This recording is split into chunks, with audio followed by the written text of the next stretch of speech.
Sita sings the blues എന്നൊരു English പടമുണ്ട്. Neena പേരി സംവിധാനം ചെയ്ത, അമേരിക്കനായ നീന സംവിധാനം ചെയ്ത സീത സിങ്സ് ദ ബ്ലൂസ്.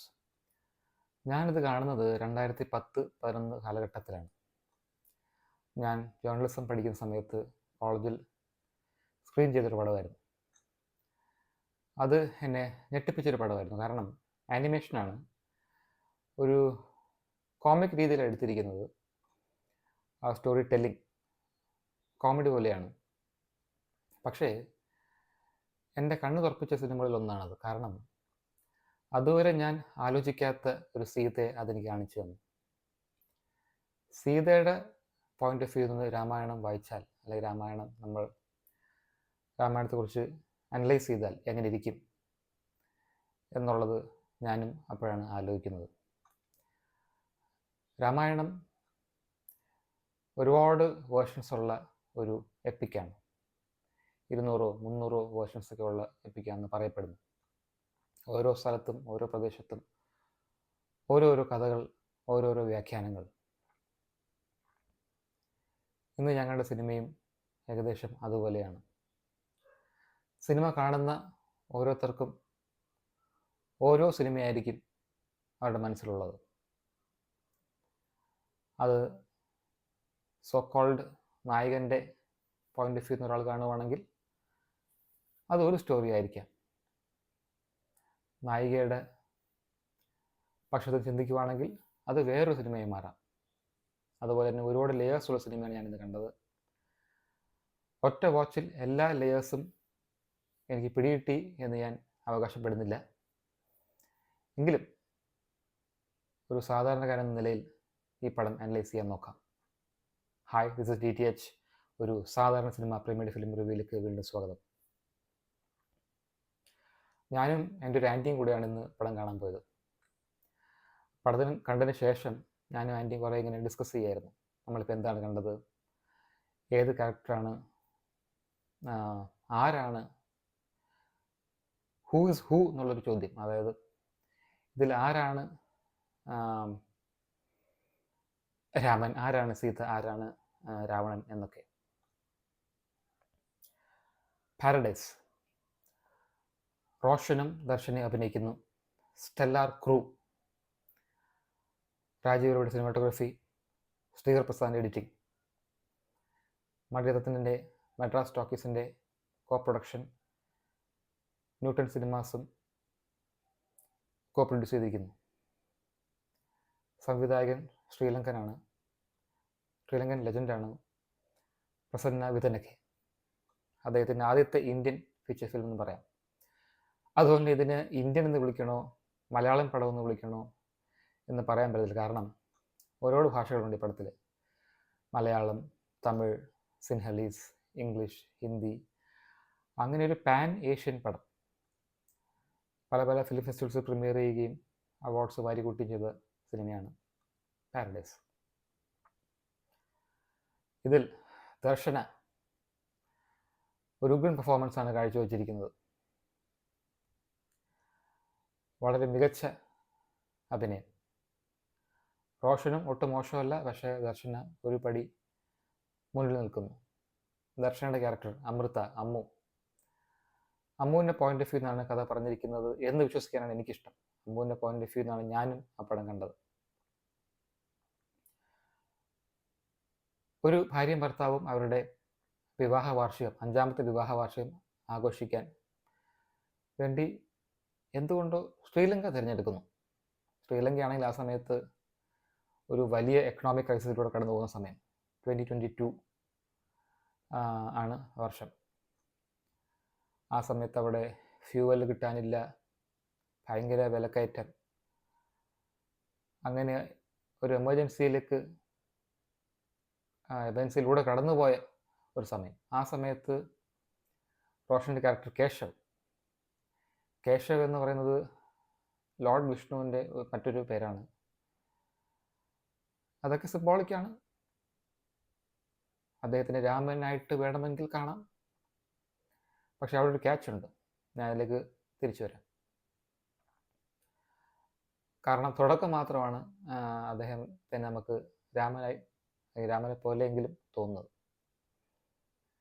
അപ്പോൾ എന്തായാലും ഈ കപ്പിൾ തിരഞ്ഞെടുക്കുന്നത് ശ്രീലങ്കയാണ് വെക്കേഷന് വേണ്ടി, അല്ലെങ്കിൽ ഒരു ഗെറ്റ് അവേ ആയിട്ട്. അങ്ങനെ അവരുടെ കൂടെ എപ്പോഴും അവരെ കൊണ്ടു നടക്കാൻ ഒരു ഗൈഡ് പോലെ ഒരാളുണ്ട്. ഗൈഡ് കം റിസോർട്ട് മാനേജർ എന്നൊക്കെ പറയാം.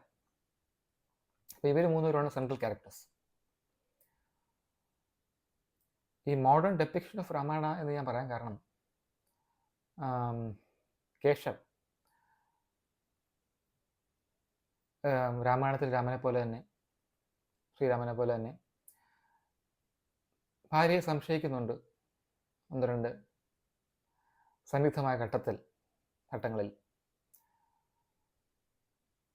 ആദ്യത്തെ ഷോട്ട്സ് കാണിക്കുന്ന ഇവർ വളരെ സ്നേഹത്തിൽ ഉള്ളൊരു കപ്പിളായിട്ടാണ്.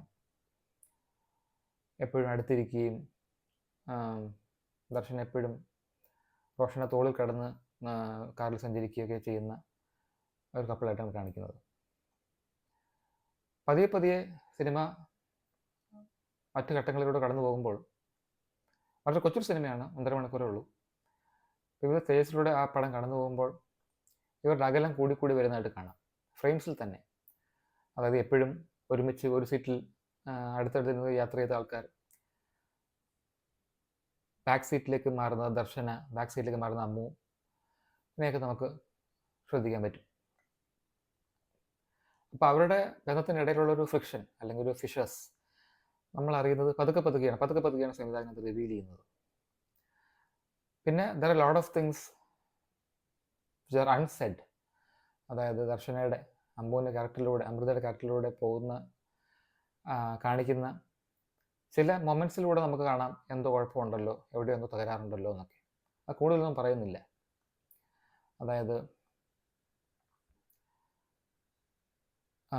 ദർശൻ്റെ ക്യാരക്ടർ കേശവന് ഒരു ഡീൽ കിട്ടും, നെറ്റ്ഫ്ലിക്സുമായിട്ടൊരു ഡീൽ കിട്ടുന്നു. അപ്പോൾ പുള്ളി സന്തോഷിക്കുന്നു. അപ്പോൾ ഗുഡ് ടൈംസ് ആണ് വരാൻ പോകുന്നതെന്ന് കേശവ് പറയുന്നു. അപ്പോൾ ഗുഡ് ടൈംസ് എന്ന് അമ്മു അത് വീണ്ടും റീറ്ററേറ്റ് ചെയ്യുന്നു. പക്ഷേ മുഖത്ത് കാണാം എന്തോ എവിടെ ഒരു കുഴപ്പമുള്ള പോലെ. പിന്നെ ഇടയ്ക്കൊരു സീനിൽ കാണിക്കുന്നുണ്ട് ദർശന ഒരു ബ്ലോഗ് എഴുതുന്നതായിട്ട്. അവിടെ കണ്ട കാഴ്ചകൾ, സുന്ദരമായ ഒരു മാനിനെ, സുന്ദരനായ അല്ലെങ്കിൽ സുന്ദരിയായ ഒരു മാനിനെ കണ്ട കാഴ്ച വിവരിക്കുന്നുണ്ട്. ഇതിൽ നായാട്ട്, ഹണ്ടിങ്, ഫ്ലഷ് മീറ്റ് ഒരു വലിയ തീമാണ്.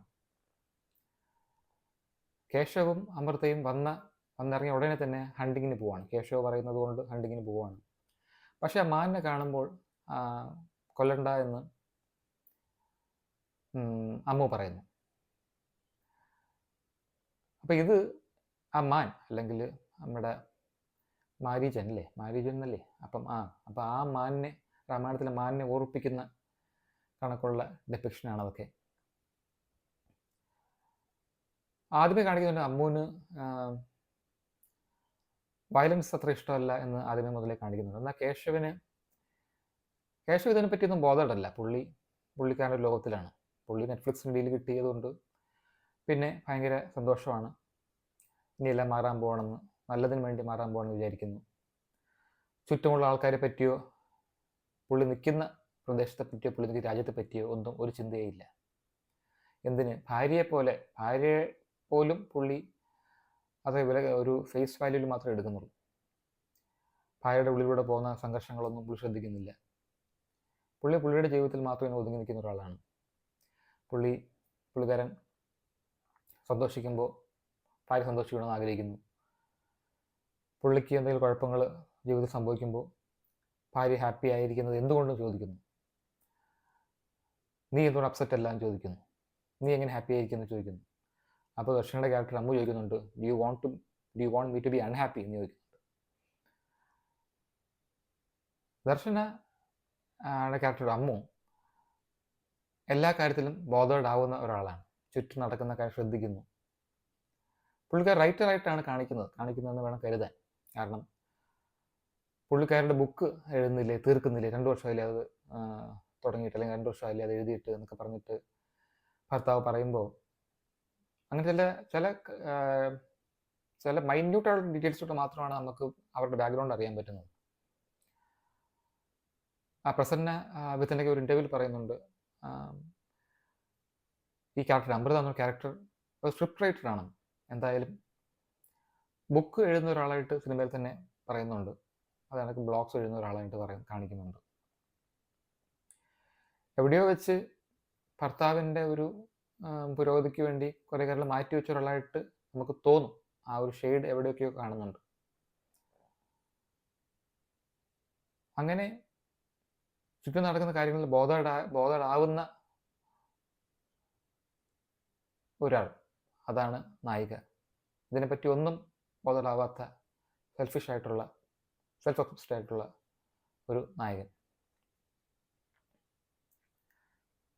ഈ കഥാപാത്രം, അമ്പു എന്ന കഥാപാത്രം ഇടയ്ക്കിടയ്ക്ക് പറയുന്നുണ്ട്, ആ ഒരു രാമായണ റെഫറൻസ് വരുമ്പോൾ, രാമായണ ടൂറിലാണ് ഇവർ പോകുന്നത്, പല സ്ഥലങ്ങളിൽ പോകുന്നുണ്ട്. അപ്പോൾ പല സ്ഥലങ്ങളിൽ നിന്നും പല വേർഷൻസ് ഓഫ് രാമായണ ഈ അമ്മു അല്ലെങ്കിൽ ഈ സീത കേൾക്കുന്നുണ്ട്. അപ്പോൾ അമ്പു ചോദിക്കുന്നുണ്ട് ഒരു വട്ടം, ആ ഗൈഡ് ആളോട് ചോദിക്കുന്നുണ്ട്, സീതയെ എപ്പോഴും സേവ് ചെയ്യണോ, സീതയെ എപ്പോഴും സേവ് ചെയ്യാനൊരു മാൻ വേണോ എന്ന് ചോദിക്കുന്നുണ്ട്. അതിന് ഒരുപാട് വേർഷൻസ് ഓഫ് രാമായണ പറയുന്നതിനിടയിൽ പറയുന്നുണ്ട്, ഒരു വേർഷനിൽ എനിക്ക് തോന്നുന്നത് അത്ഭുത രാമായണമാണെന്ന് തോന്നുന്നു, അതിൽ പറയുന്നത്, അമ്മ പറയുന്നത്, അതിൽ സീതയാണ് രാമനല്ല, സീതയാണ് രാവണനെ കൊല്ലുന്നത് എന്നാണ്. അങ്ങനെ ഒരുപാട് വേർഷൻസിൽ ഓഫ് രാമായണത്തിലൂടെ കടന്നു പോകുന്നുണ്ട് സിനിമ, അതിൽ നമുക്കത് പറയുന്നുണ്ട്. ഇതൊക്കെ പിന്നീട് സിനിമയിൽ ആവശ്യം വരുന്നുണ്ട്, ഈ ഡീറ്റെയിൽസൊക്കെ. ഞാൻ നേരത്തെ പറഞ്ഞ മീറ്റിൻ്റെ കാര്യം, മീറ്റ് ഫ്ലഷ്, അതായത് മനുഷ്യരെന്ന് പറഞ്ഞാൽ ഒരു അവിടുത്തെ മാർജിനലൈസ്ഡ് ആയിട്ടുള്ള, അവിടുത്തെ മൈനോറിറ്റി ആയിട്ടുള്ള, അതിപ്പം ഒരു ക്യാരക്ടർ, ഒരു പോലീസ് ഓഫീസർ വിളിക്കുന്ന പോലെ ഡാർക്ക് ക്യാരക്ടേഴ്സ് ആവാം, ഡാർക്ക് പീപ്പിൾ ആവാം, തമിലിയൻസ് ആവാം, അല്ലെങ്കിൽ മുസ്ലിംസ് ആവാം. ഇവർക്ക് സ്റ്റീരിയോടൈപ്ഡ് ആണ്, ഇവർക്ക് അബ്യൂസ്ഡ് ആണ്. അവരൊക്കെ ശ്രീലങ്കയുടെ പൊളിറ്റിക്കൽ എക്കണോമിക് ക്രൈസിസ്, അല്ലെങ്കിൽ ആ ഒരു സ്റ്റേറ്റ് ഓഫ് അഫയേഴ്സ് വളരെ മനോഹരമായിട്ട് ഇഴുകിച്ചേർന്ന് നടക്കുന്നു സിനിമയുമായിട്ട്. അത് ഗംഭീരമായിട്ട് പ്രസന്ന അവതരിപ്പിച്ചിട്ടുണ്ട്. അപ്പോൾ ഞാൻ നേരത്തെ പറഞ്ഞ ആ മീറ്റിൻ്റെ കാര്യം പറയാൻ കാരണം, മീറ്റിൻ്റെ ഒരു ഹണ്ടിങ് മീറ്റ്, നോൺ വെജ്, അല്ലെങ്കിൽ ഒരു നോൺ വെജ് പോട്ടെ, ആൾക്കാർ പലപ്പോഴും ഒരു just a piece of flesh എന്ന പോലെ കാണിക്കുന്നുണ്ട്. അങ്ങനെയാണ് എനിക്ക് തോന്നിയത്. അതായത് ഈ മനുഷ്യർ ഒരു വോട്ടിന് വേണ്ടി മാത്രമുള്ള ആൾക്കാരാണ്, അല്ലെങ്കിൽ അവർക്ക് പ്രത്യേകിച്ച് വാല്യൂസ് ഇല്ല. ഇടയ്ക്ക് ദർശനക്കായിട്ട് ചോദിക്കുന്നുണ്ടോ പോലീസ് ഓഫീസറിനോട്, ഹ്യൂമൻ വാല്യൂസ് ഇല്ലേ, ഹ്യൂമൻസ് അല്ലേ അവർ എന്നൊക്കെ ചോദിക്കുന്നുണ്ട്. അത് കുറച്ചൊക്കെ ഹാമറിങ് ആയിട്ട് തോന്നി, കാരണം അതിപ്പം ഇൻഡയറക്ട്ലി കാണിച്ചാലും മതി, ദർശനയുടെ ക്യാരക്ടറിലൂടെ ചോദിക്കണം നിർബന്ധമില്ല, നമുക്ക് മനസ്സിലാവുന്നുണ്ട് കാര്യങ്ങളല്ലാതെ തന്നെ. അങ്ങനെ ഒരുപാട് ലേയേഴ്സിലൂടെ കടന്നു പോകുന്ന ഒരു പടം. പിന്നെ കേശവ് എന്ന ക്യാരക്ടർ, പുള്ളി രാമനാണോ രാവണനാണോ, രാവണൻ്റെ ഷെയ്ഡ്സ് ഉള്ള ആളാണോ എന്നൊക്കെ ഇൻ്റർപ്രിട്ടേഷന് വിട്ടിരിക്കുന്നു ഡയറക്ടർ. അങ്ങനെ ഒരുപാട് ലേയേഴ്സിലൂടെ പോകുന്ന, ഇൻട്രിഗേറ്റായിട്ട്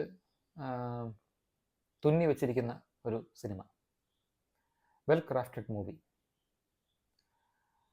ഇതൊക്കെ നമ്മൾ ആ രാമായണ കമ്പാരിസണിലൂടെ പോകുമ്പോഴും കഥയുടെ ലേയേഴ്സ് അന്വേഷിച്ച് പോകുമ്പോഴും ഒക്കെയാണ്. പക്ഷേ രണ്ട് ഇൻഡിവിജ്വൽസ് എന്ന നിലയിൽ, അല്ലെങ്കിൽ ഒരു കപ്പിൾ എന്ന നിലയിൽ നമ്മൾ എടുക്കുവാണെങ്കിൽ, there is too much happening in the movie. ഒരുപാട് കാര്യങ്ങൾ സംഭവിക്കുന്നുണ്ട്. അപ്പോൾ ഇത്രയൊക്കെ ഒരു ജസ്റ്റ് ഒരു വിസിറ്റിൽ സംഭവിക്കുമോ എന്ന് തോന്നിപ്പോവും. ഒരു 90% ഓക്കെ. പക്ഷേ ക്ലൈമാക്സ് വരുമ്പോൾ, അതിൻ്റെ ഒരു അന്തിമഘട്ടം വരുമ്പോൾ, ആ ഒരു മെയിൻ ഇവൻറ്റ്, ആ ഒരു മെയിൻ സംഭവം, ഇറ്റ്സ് ടു ഹെവി എന്ന് എനിക്ക് തോന്നി. Too much of a burden for the film എന്ന് തോന്നി, അല്ലെങ്കിൽ too unrealistic of an incident എന്ന് തോന്നി. അത്രയും വലിയൊരു സംഭവം അവിടെ നടക്കുമോ എന്ന് തോന്നിപ്പോയി. പക്ഷേ അതാണ് കഥ. കഥ ഞാൻ ചോദ്യം ചെയ്യുന്നില്ല. It's a finely crafted movie. Very well said, very well narrated. 4 stars out of 5 for Prasanna with an Paradise. Thanks for watching.